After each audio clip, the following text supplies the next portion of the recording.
Bom, então são células bizarras, né, gente? Multinucleadas, né? E eu tenho centro necrótico no meio do tecido, né? Porque tem tanta multiplicação de parênquima ali. Então a gente não tem nenhuma arquitetura tecidual, né? Então é muito característico isso daqui de um tecido anaplásico, tudo bem? É bem interessante, né? A gente visualizar esse tipo de, de histoquímica, né? Bom, as células anaplásicas, né, elas são devido à desdiferenciação de células especializadas, como a gente já falou, né? E essa morfologia é pleomórfica. Vocês viram que tem uma variação de forma, de tamanho, de núcleo, de tudo que vocês imaginarem, né? Tanto que a gente não consegue nem determinar, por muitas das vezes, da onde que essa célula veio. Então, a gente tem núcleos hipercrômicos grandes, variadas, de formas bizarras, células gigantes, multinucleadas, né? Cromatinas grosseiras, né? Numerosas micoses, numerosas mitoses atípicas, né? Então, é muito interessante, eu não sei se aqui deu para ver, mas olha aqui que interessante, gente. Nessa célula aqui, ó, a gente tem, olha só, uma célula que está fazendo uma, duas, três, quatro, cinco, seis mitoses ao mesmo tempo, né? Então, são mitoses extremamente atípicas, de uma forma que quando a gente vê em algumas fotos, né, se tiver bonitinho, dá para a gente ver citocinese de três células ao mesmo tempo, assim, ó. Por exemplo, uma célula formando três, né? De tanto que está, de certa forma, ativado os genes de duplicação celular em células anaplásicas, né?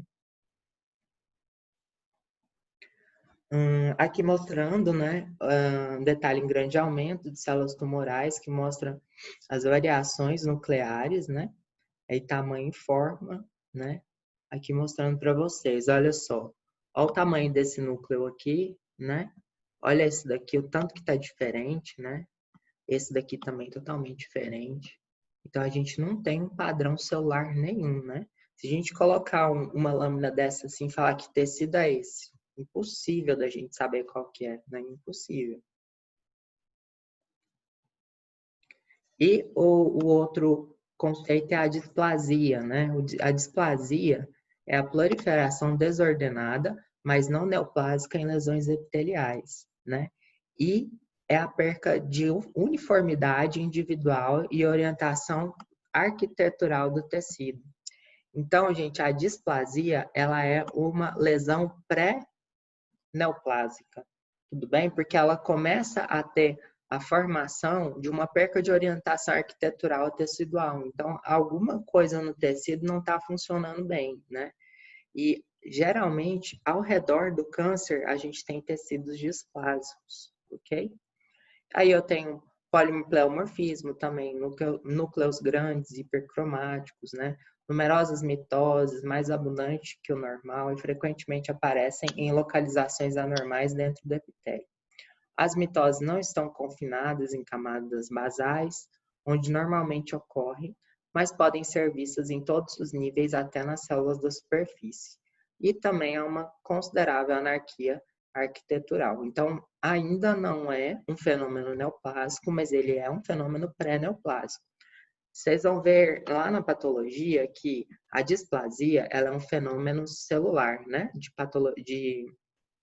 Não é bem uma patologia, mas é bem uma acomodação celular. E essa acomodação ela pode regredir, a pessoa volta até a célula normal, o padrão da arquitetura tecidual normal, ou ela pode progredir. Se ela progredir, provavelmente ela vai ter uma neoplasia.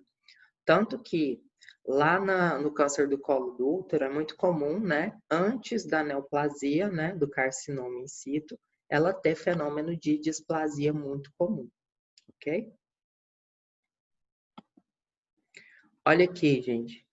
Aqui é o mesmo fenômeno que a gente está vendo, ó. Eu tenho alterações nucleares que eu não consigo determinar que tecido que é, né? E não tenho uma arquitetura característica de tecido nenhum, né? Então, eu tenho células totalmente atípicas, eu tenho um padrão muito grande de divisão nuclear, né? E isso daqui pode progredir, quem sabe, por um fenômeno neoplásico.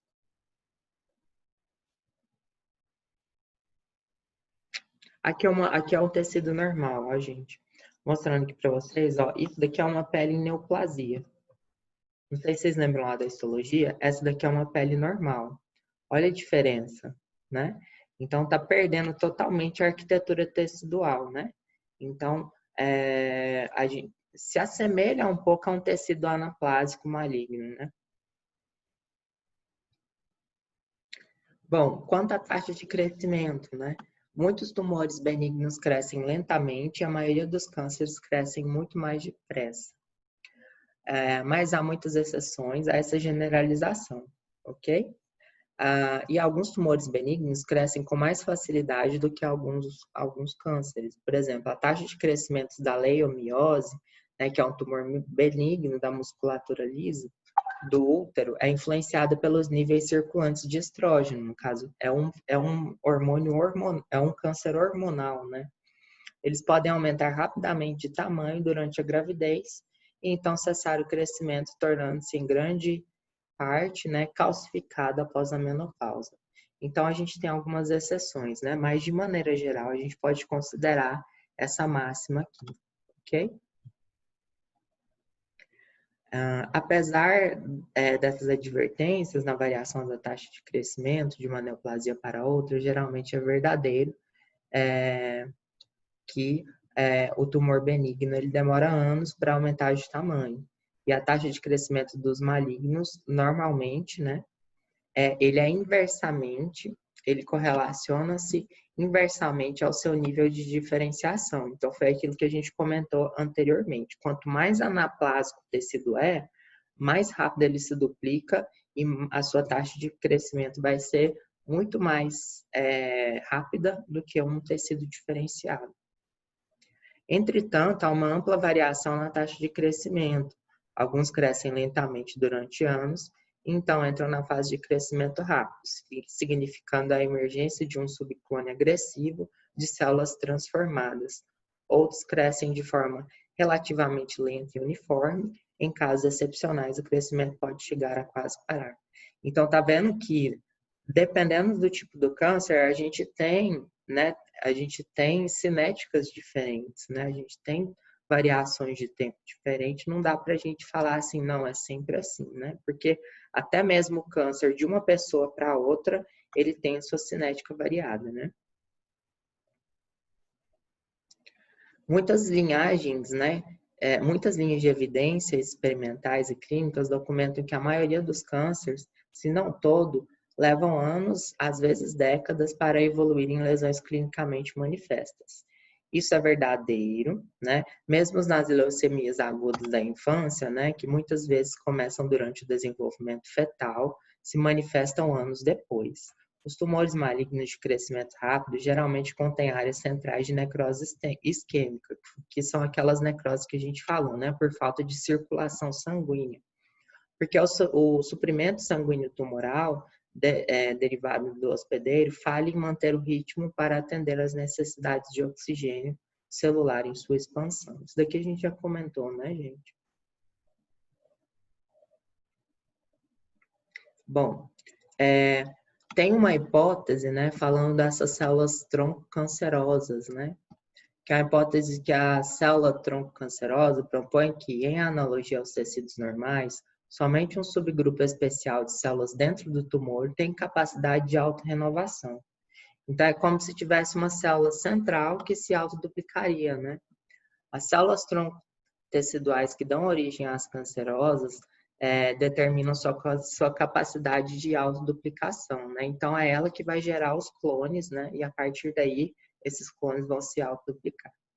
As células-tronco cancerosas podem surgir de células-tronco teciduais normais ou de células mais diferenciadas, que, como parte do processo de transformação, adquirem propriedade de autorrenovação.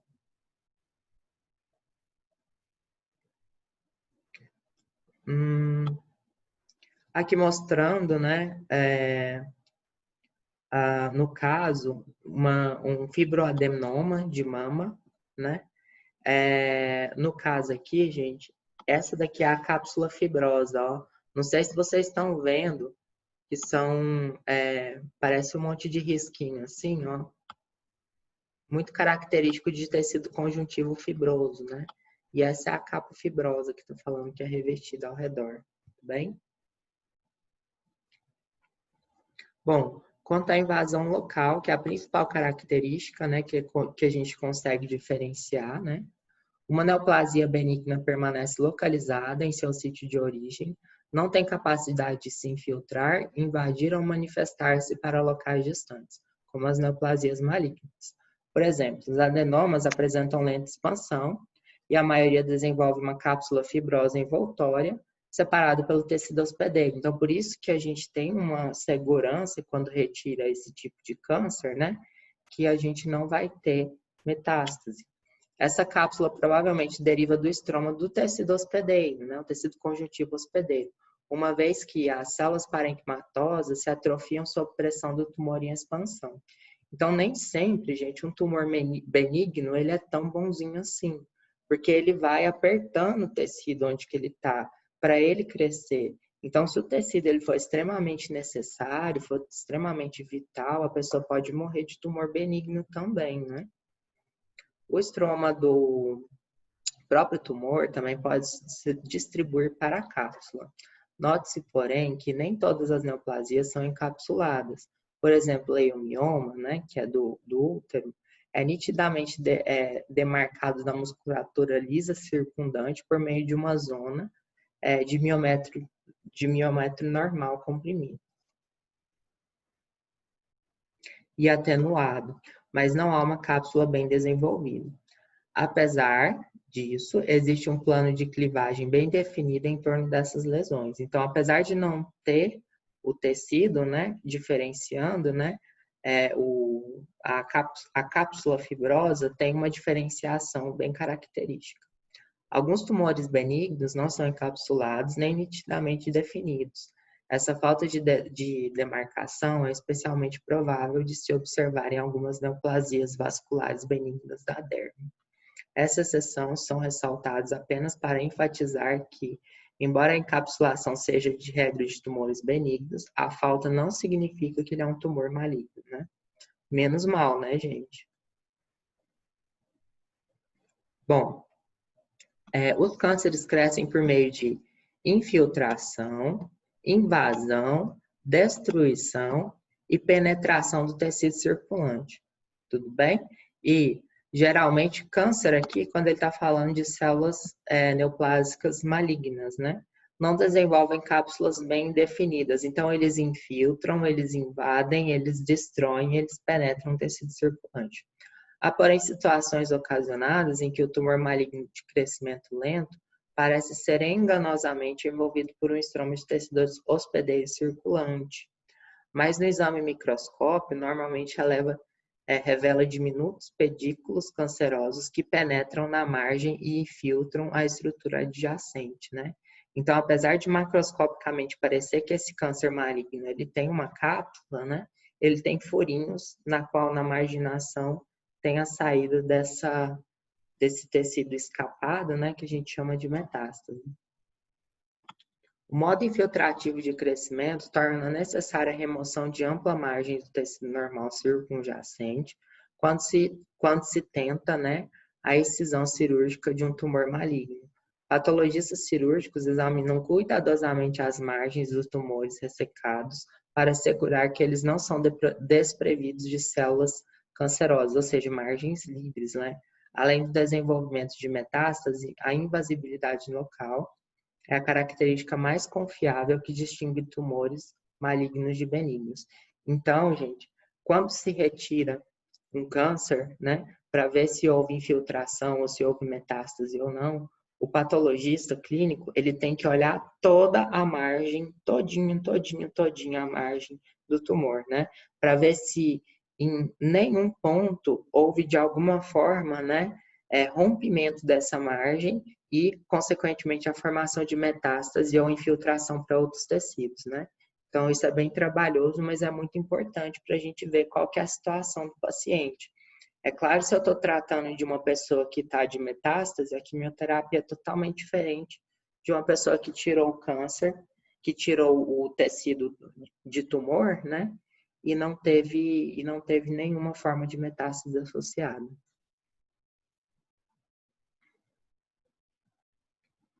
Bom, aqui mostrando para vocês, né? Um tumorzinho encapsulado de mama, ok? E esse daqui é um carcinoma invasivo. Tá vendo que aqui, gente, ele é totalmente delimitado e muito diferente do tecido a qual ele está inserido? Aqui, ó, ele irradiou todinho para o tecido, tá vendo? Então, macroscopicamente, às vezes a gente consegue delimitar o que que é maligno, o que que é benigno. Tá vendo que a gente tem buraquinhos aqui, ó? Esses buraquinhos, né, indicam que teve de algum fenômeno de destruição do tecido ao redor. Certo? Olha só esse que interessante, ó. As metástases são implantes secundários de um tumor, as quais são descontínuos, né? Com tumor primário e localizados em tecidos remotos. Mais do que qualquer outro atributo, a propriedade de metástase identifica uma neoplasia como maligna, né? Como a gente falou, é a principal característica. Que órgão que é esse daqui, gente? É o fígado, né? Olha o tanto de metástase, né? Olha aqui. E o fígado, né? Extremamente vascularizado, né? Então, ele já teve metástase dentro do órgão e muito provavelmente deve ter ido para outros tecidos, né? Outros tecidos. Então, as neoplasias malignas disseminam-se por 3 vias, né? Semeadura nas cavidades corporais, né? Por exemplo, ele está lá no fígado, né? Ele sai do fígado e cai no peritônio, por exemplo, né? Disseminação linfática, que é através dos tecidos linfáticos, e disseminação hematogênica, que é através da corrente sanguínea.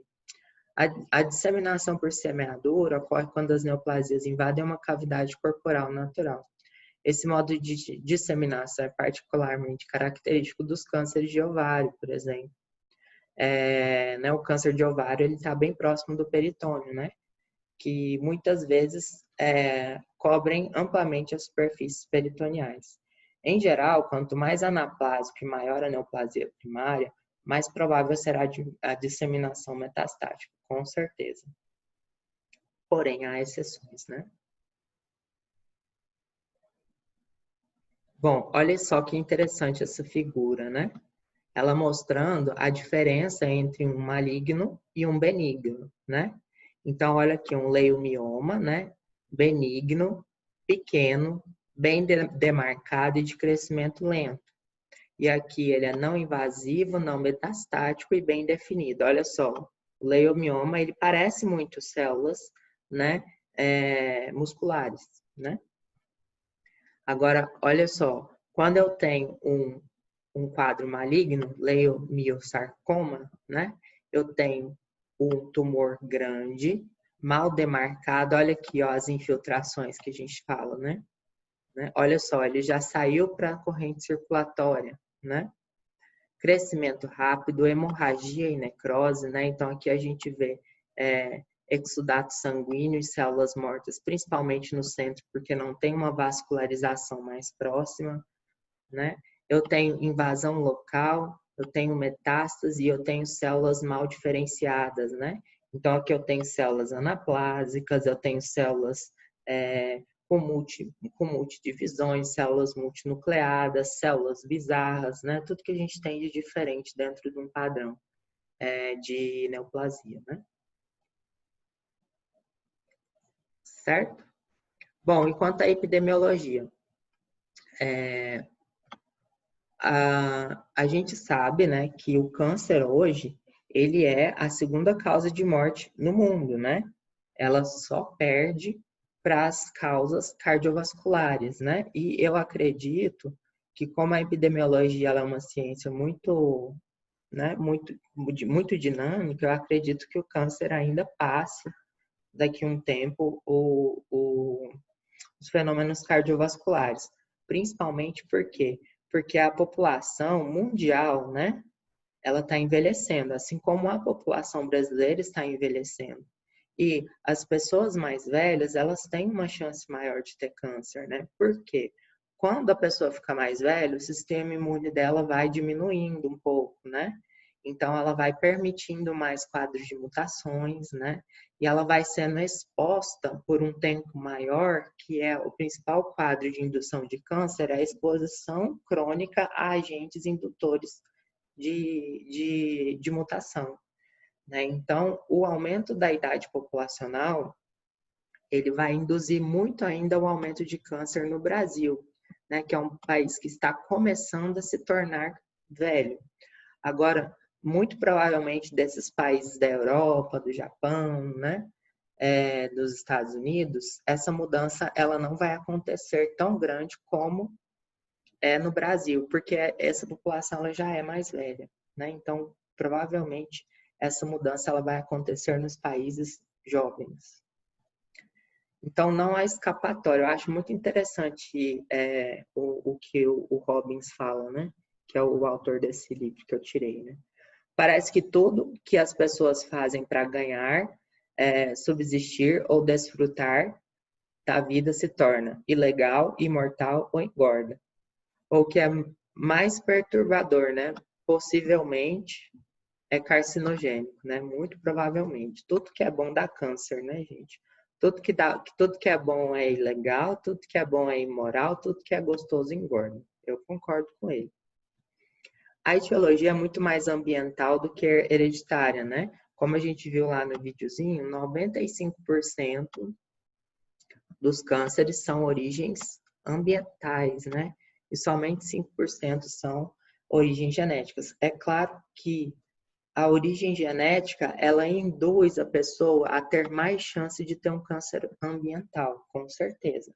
Mas a gente falar que a pessoa nasceu com câncer, aí é só 5%, tudo bem?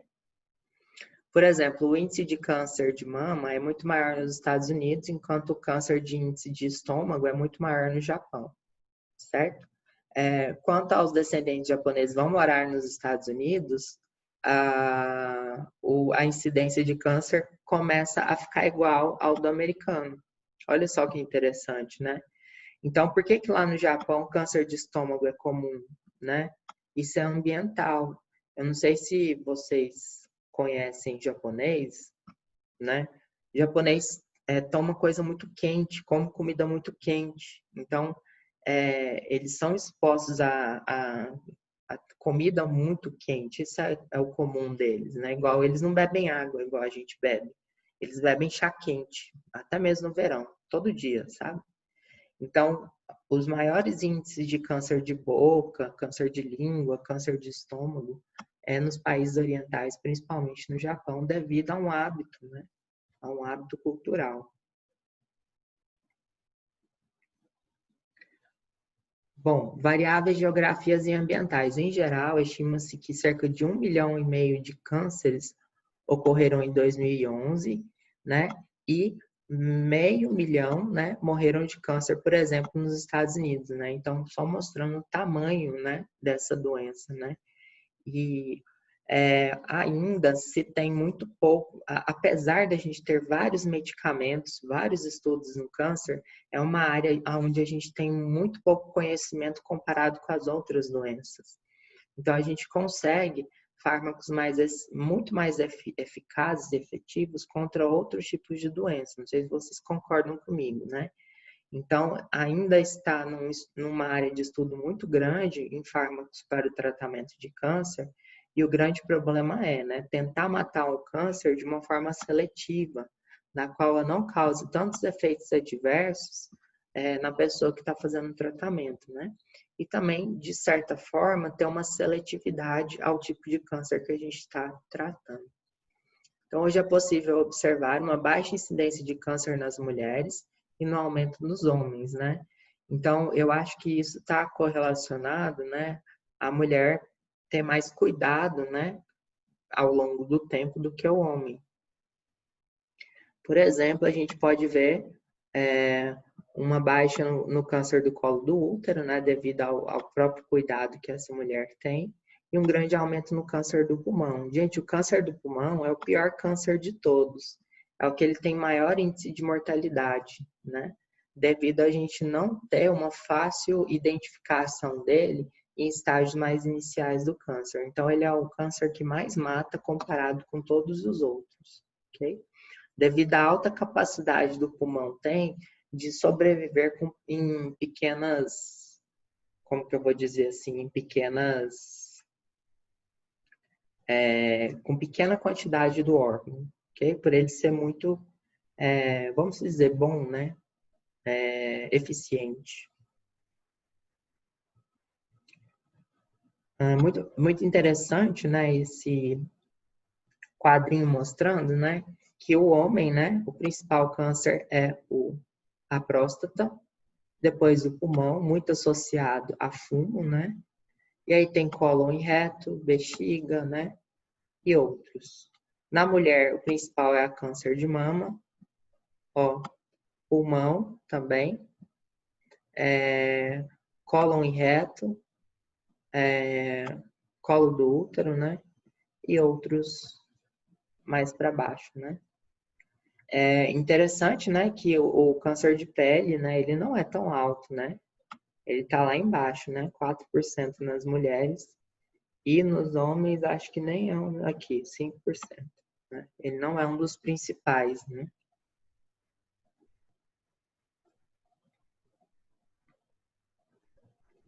Bom, tudo bem até agora, gente? Tranquilo? Eu vou passar essa parte inicial que está no material de vocês, que essa parte aqui a gente já visualizou na parte inicial. Vamos entrar logo na parte genética. Que a nomenclatura a gente já falou, né? Aqui está mostrando um quadrinho de metástase que a gente também já conversou. Vamos começar a falar da parte de genética mesmo, que é a base genética e epigenética do câncer. As alterações que levam à formação do tumor geralmente acarretam o crescimento e a multiplicação descontrolada. Essas alterações incluem mutações de genes críticos para esses mecanismos e podem estar presentes desde a célula germinativa, né, até a célula mais adulta, né?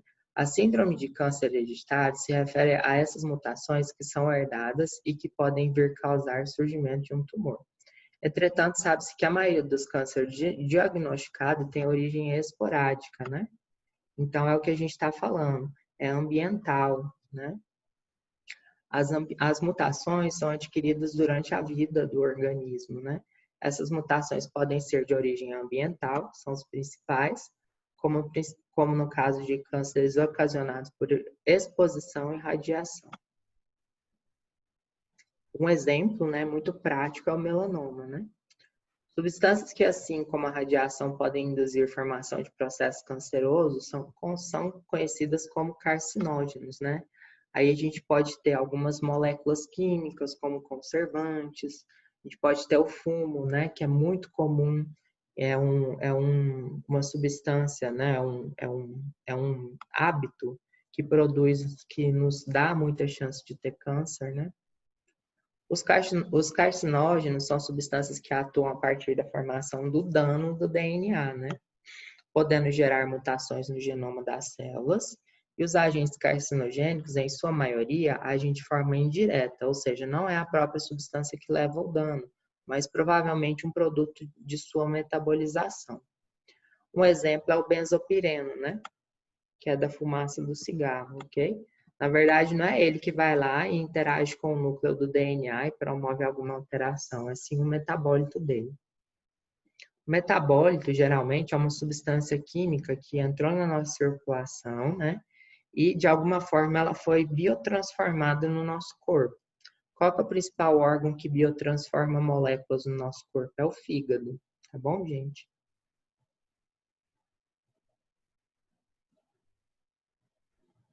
Bom, além do surgimento tumoral devido às alterações induzidas por carcinógenos, alterações do genoma causadas pela ocorrência de erro durante o processo de divisão celular também podem levar ao desenvolvimento tumoral. Então, erro durante a divisão celular também pode promover, né? Durante a replicação do DNA, vários nucleotídeos são inseridos de maneira errônea, né? Desencadeando mutações. Porém, a maioria dos erros durante a replicação é detectada por proteínas do ciclo celular, por exemplo, que a gente viu a P53 lá no vídeo, né? No caso desses erros, não podem ser corrigidos, vias de morte celular são ativadas, impedindo assim que a célula defeituosa se multiplique, induzindo o quê? A apoptose, por exemplo, que é o gene da P53, né? Ok?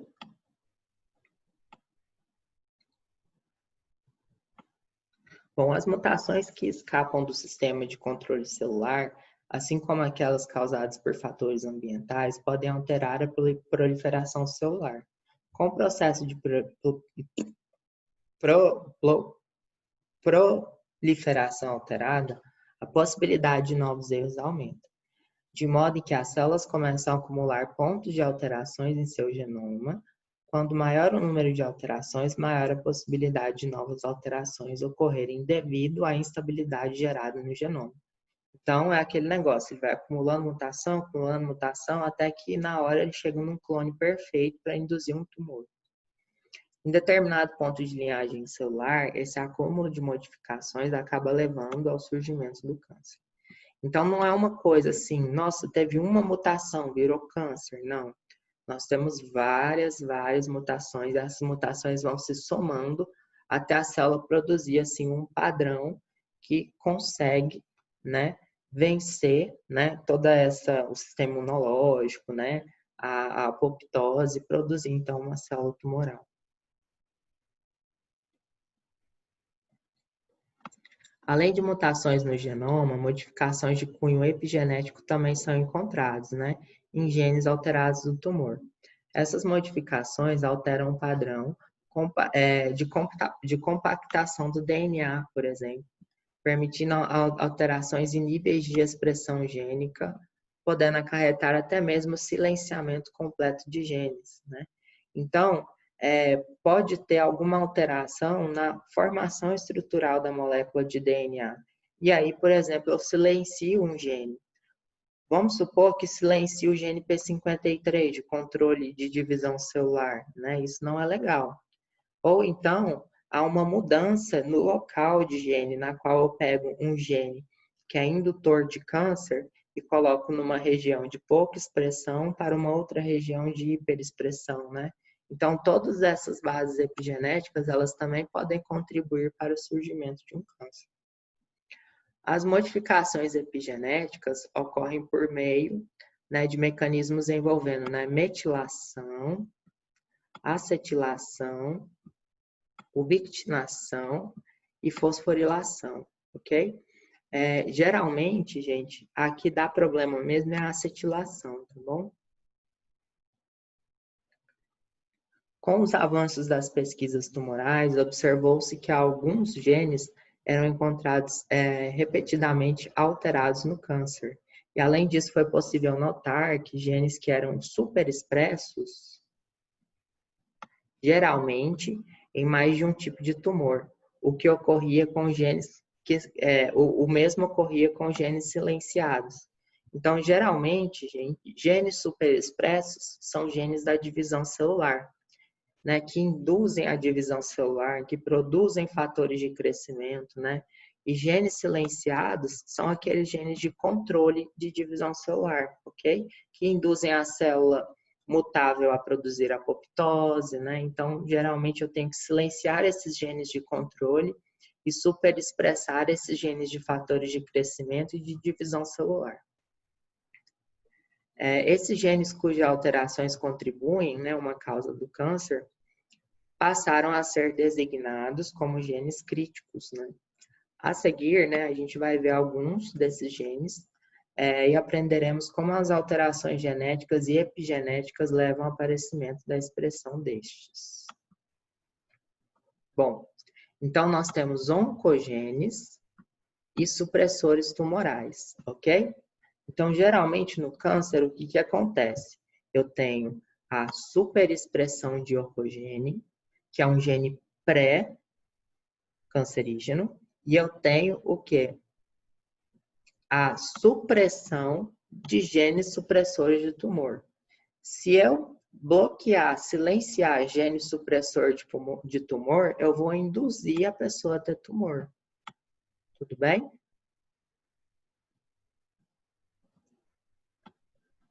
Bom, o conjunto de alterações genéticas e epigenéticas encontrados em diferentes tipos de câncer é, em geral, distinto para cada tumor. Porém, quando analisados, os genes críticos para o tumor costumam apresentar o mesmo padrão de alteração em diferentes tipos de câncer. Os genes críticos, né, são classificados em oncogenes e supressores tumorais. Os oncogenes são genes que, quando apresentam um aumento significativo da sua expressão, podem levar ao surgimento de um tumor maligno. Os oncogênicos surgem a partir de proto-oncogênicos mutados, ok? Então, ele é um gene que foi mutado e se transformou num gene oncogênico. Em geral, são genes que regulam a proliferação celular, como a gente já conversou, né? As mutações que ocorrem em um proto-oncogene, transformando em um oncogene, são considerados dominantes, assim como a mutação precisa ocorrer nos dois alelos gênicos para acarretar a formação de um tumor. Os tipos de modificações que tornam um proto-oncogene hiperativo e convertem a um oncogene, geralmente envolvem pontos de mutação e amplificação gênica. Essas mutações podem acarretar dentro da região codificada de um gene e levar a uma proteína modificada. A modificação da proteína acarreta numa hiperativada, certo? Quando a mutação ocorre em uma região reguladora, o gene pode acabar ficando, né, permanentemente expresso, levando à superprodução da proteína. Então, olha só que interessante, né? Quando eu tenho a formação de um oncogene, que é um gene que vai induzir a produção de células cancerígenas, né? Por exemplo, qualquer passo da divisão celular, significa que essa célula ela vai estar sempre ativada para fazer divisão celular.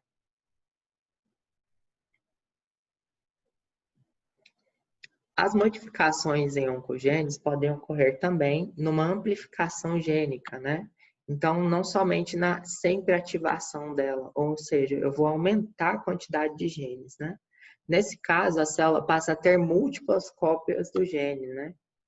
E nos casos de câncer, a amplificação gênica, em geral, ocorre devido a uma duplicação cromossômica, ou duplicação da região do cromossoma, né? Eu não lembro se vocês estão lembrados, a gente já viu isso em aulas anteriores, né? Uma alteração curiosa que pode levar à amplificação gênica é o caso dos cromossomos duplos diminutos que aparecem no cariótipo celular como mini cromossomos e podem chegar a dezenas de cópias. Além das alterações citadas, o gene pode ser hiperexpresso, né, devido a um rearranjo cromossômico. Esse rearranjo pode ocorrer ao translocar o proto-oncogene localizado numa cromatina inativada para uma região de alta atividade transcricional, ok? E o rearranjo ocorre também quando há a fusão de duas regiões cromossomiais diferentes, formando, né, genes quiméricos, que a gente vai ver posteriormente o que é isso.